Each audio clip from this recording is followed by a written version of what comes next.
Now at 6, a former Neosho County, Kansas attorney pleads guilty in court to a pair of charges. Plus, some businesses in the Block 22 area of Pittsburgh say construction has led to a loss of sales. And a woman brings overdose awareness and prevention to the area during a 700-mile journey. The 4 states' most watched news starts now. The former Neosho County, Kansas attorney Linus Thuston gets a jail sentence after pleading guilty to criminal charges. This is KOAM News at 6. I'm Dow Quick. Thuston pleaded guilty to misuse of public funds and a sales tax violation, both misdemeanors. The misuse of public funds charge requires forfeiture of office. Thuston resigned from his position on August 13th. The judge in the case sentenced Thuston to 120 days in jail with the possibility for parole after 30 days. He must also pay a $2,500 fine and more than $600 in restitution. Let's check in with Chief Meteorologist Doug Heddy now for our first look at the weather. Well, it definitely turned out to be a warm/hot day for us today, but a nice day. Humidity has been on the lower side, near 90 in Joplin, 85 in Pittsburgh. If you're going to be outside throughout the evening hours, it looks pretty good. Stockton 85, 87, Neosho 88, and Miami Parsons is sitting at 87 degrees. We'll slide back through the 70s into the 60s as we go through the evening hours, and pretty much clear skies. There's not a whole bunch going on.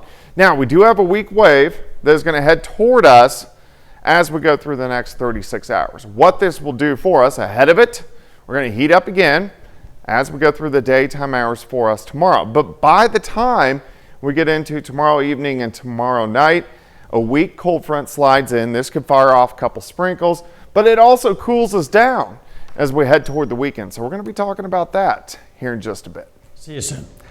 Construction on the Block 22 area of Pittsburgh is tearing into some business owners' funds. Some say they've had to take on additional jobs because customers are no longer coming by due to the distractions. A Pitt State spokesperson says there's also falling cement due to the age of the building. She says the safety of the students and community comes first. It has affected our sales a lot. We were down quite a bit last month from our sales than the previous 2 years. So we do know that people are just hesitant to come in, but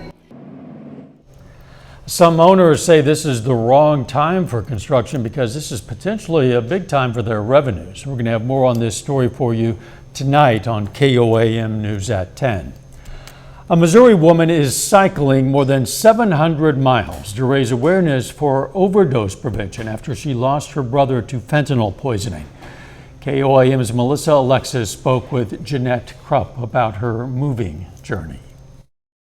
Destroys your family.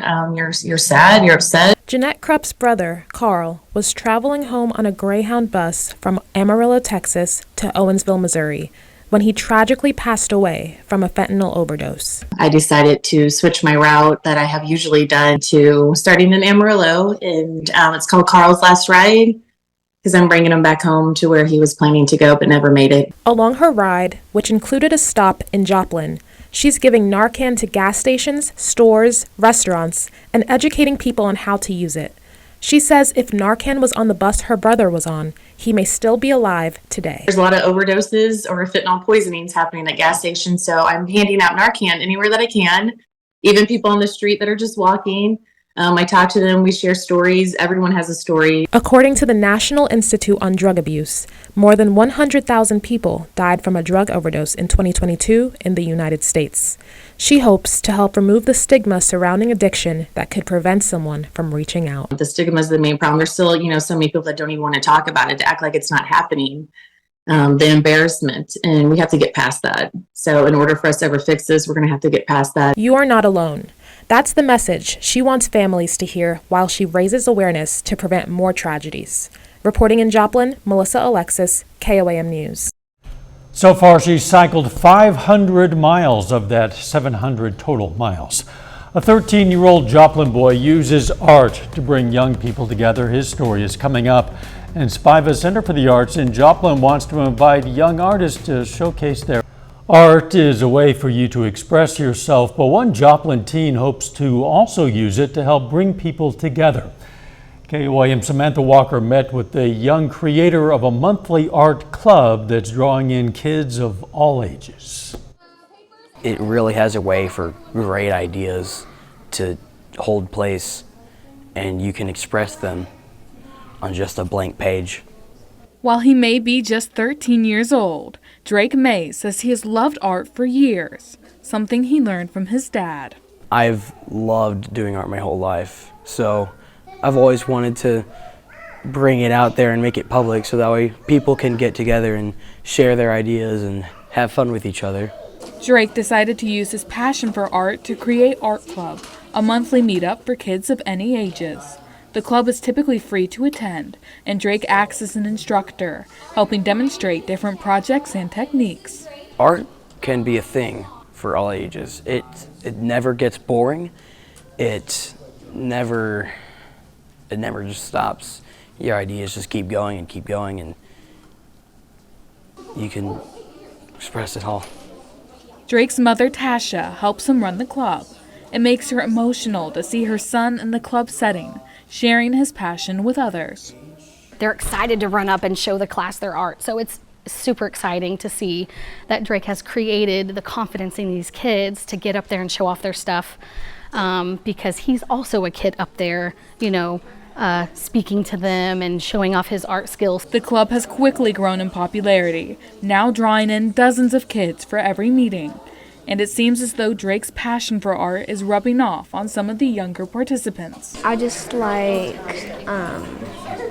that I get to just explore my creativity with a pencil and paper. I have made a lot of people discover what they can do in art, and they have started to like it a lot more. And with help from Drake, young artists feel as though they're improving with every class. Thank you. I was very bad drawing, but I've gotten a lot better. Reporting in Joplin, Samantha Walker, KOAM News. The Art Club meets the first Wednesday of every month at the Joplin Public Library. You can learn more on our website. Of course, that's KOAMnewsnow.com. Joplin Art Fest has a brand new feature for this year's festival, Art Fest Junior. Kids in kindergarten through 12th grade are invited to display and sell their original artwork during the festival, which take place the 20th and 21st of this month at the Cornell Complex.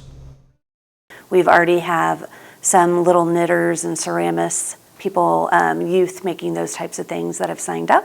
So we're excited to see what kind of imagination is in our next level of artists here in the area. You can head over to KOAMnewsnow.com for more information on the Joplin Junior Art Fest. Registration is free, but you should know space is limited. A unique art show at the Joplin Public Library brings attention to eating disorders. The showcase, titled Reflections of Hunger, highlights the talents and experiences of 4-staters who've struggled with body image or eating disorders. The exhibit is free to the public. It's going to be on display tomorrow through October 24th. A little later, some Joplin kids create a buzz about beekeeping. Plus, staying a little bit on the hot side as we go into Thursday. We're going to look at that coming up. Well, of course, it turned out to be a hot one for us today, but overall, a nice Wednesday for us. At least the humidity not too bad, and a great shot of our Cornell Arts and Entertainment Complex, downtown Joplin, 7th and Joplin Street, looking off toward the north and to the east through downtown. Clear skies. We're going to stick with the clear skies as we go through the rest of the evening hours. All right, it's 85 in Stockton, 84 in Monette, Grand Lake 88, 87 in Parsons, Fort Scott sitting at 86. Let's go outside. Here's 7th and Rangeline sitting at 89. So it was hot today, but when you have our humidity so low, look at our relative humidity at 26%. It allows those temperatures to warm up. Another little aspect of the humidity, our dew point sitting 50 to 55. So this is how it makes it feel kind of refreshing to pleasant, which is way better than muggy or soupy like we get a lot of times this time of the year. We'll slide back through the 70s, 60s. We have clear skies. Not a whole bunch going on across Central Plains. We have one wave passing to our south, but we're watching this wave. Very weak, but it will head toward us. It's going to do a number of things. One, it's going to cool us down, as we head into the weekend too. Some clouds, maybe a random shower, but I think the better thing is it's going to cool us down a little bit, even though we could use a little bit of rain. All right, we're going to start lower 60s tomorrow. Plenty of sunshine. By noon, low to mid 80s. Once we get into the afternoon, very similar to today. Most of us about 90 degrees. Notice an isolated shower or two. We have that weak front sliding in tomorrow evening. I think we'll have rain popping up on the radar, but I think most of it's going to evaporate before it hits the ground, but we can't rule out a random sprinkle or maybe a quick little shower into Friday morning. So we'll start with clouds. Friday afternoon, fantastic. Mid 80s, humidity is going to be low, and then look at this. By Saturday morning, we drop back into the mid 50s, so kind of chilly. All right, day planner for you Thursday. 63 in the morning, 84 by noon, high temp at 90, similar to today. If you're going north to Arrowhead tomorrow evening, kicking off, of course, the 2024 NFL season. If you're tailgating, I put a couple little sprinkles in here, but again, mainly dry, not a big deal. Tailgating, upper 80s, but we quickly drop into the 70s through the game. So it's going to be pretty nice. Let's jump another day ahead. Let's go to Friday. We got Forest State, Friday night high school football. Weather looks good. 80 for kickoff, 66 by the fourth quarter. So just about perfect football weather over the next couple days. Saturday, look at this. 70s KC to 82 in Fort Smith. So we get fantastic temperatures. Maybe a shower on Sunday, but still great. Lower 80s. And then a slow warming trend next week. 90s. Not extremely hot, but 90s return for a good chunk of next week. 90 tomorrow, 85 on Friday. 80 on Saturday, starting at 55. 82 on Sunday, and then back into lower 90s a good chunk of next week. But again, not extreme heat, so we can handle that. Yes, and in the meantime, boy, that looks terrific. Yeah, it looks fantastic. Thanks. City of Humboldt, Kansas hosted a free car seat check event for the public today. Families could visit the Pregnancy and Family Center to have the safety of their car seat checked by certified technicians. Those technicians also made sure car seats had been installed properly. Contacted a lot of the clients throughout the week, and they were all very excited about coming in and getting their car seats checked. We had a couple of babies this morning that were too big for their seats, so we got them into new seats that fit properly now. So it's been a great morning. That event was hosted by the Kansas Traffic Safety Resource Office. Still ahead, Pitt State football moves up in the most recent Division II Top 25, and the Chiefs prepare for tomorrow's season opener against the Ravens. John Dales has those stories and a lot more. It's coming up next.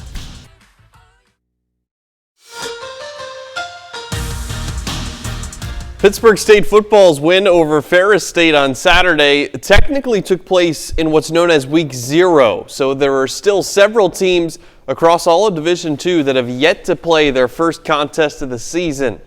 That means the Division II coaches poll doesn't get updated this week. However, D2Football.com releases its updated top 25 after Week 0 action. The Gorillas opened the year as the number 4 team in that poll. They move up to 3 after taking down Ferris State. MIAA foe Central Missouri, number 2 in this poll, and the Mules haven't played a game yet. Neither has defending national champion Harding, who's in first. Well, tomorrow night, the Chiefs kick off the 2024 NFL season against the Ravens at Arrowhead. Kansas City is trying to become the first team in NFL history to win 3 consecutive Super Bowls and is still learning about what's different with this year's group. I'm curious to see, what we've got. I mean, that's always, I think that's probably with every player, every coach, every fan, every media person.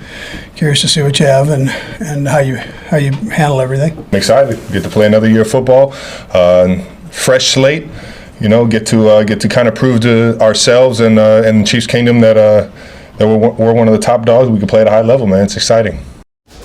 You still have time to enter our Pigskin Preview Sweepstakes, which offers you a chance to win 2 tickets to a regular season Chiefs game at Arrowhead. That's when the 2-time defending Super Bowl champs face the Las Vegas Raiders on November 29th. You also get a parking pass and a $100 check. To enter, scan the QR code that's currently on your screen and navigate to the tab that says Pigskin Sweepstakes.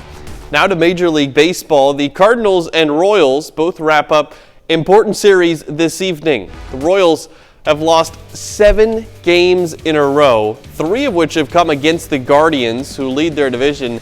Cleveland and KC meet again tonight. First pitch in that one just under 20 minutes away. This losing streak has very much hurt Kansas City's hopes of winning the American League Central.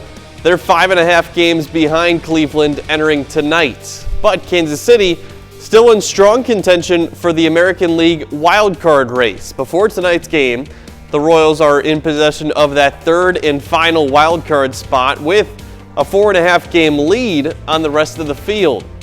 The Cardinals just beat the Brewers last night after losing to them on Monday. Tonight is the rubber match in that series. That gets started at 6:40 as well. Cardinals have a little bit more work to do. They're 11 games back of the Brewers in the division. And here's the National League wildcard race. The Cards 5.5 games behind the Braves for the final spot in the postseason, even though it's coming down to it. 5.5 games back with about a month to go. Still doable, still tangible. Yes, but it's also possible they could fall out of wild card contention. True. That's even closer. But I don't know what's going on with them lately. Yeah. We'll see if the Royals can turn it around. We'll be right back. Coming up on KOAM News at 9 on Fox 14 tonight, we're going to hear more about the impact of nearby construction on some downtown Pittsburgh businesses. Plus, another federal lawsuit is filed against a Southwest Missouri boarding school over allegations of abuse. And we're going to learn about a new treatment for lice, freezing the critters in their tracks. Those stories, a lot more. It's coming up tonight. KOAM News at 9 on Fox 14. A local homeschool co-op group in Joplin learned about STEM today at Pennington Station. The kids also got to learn a thing or two about bees.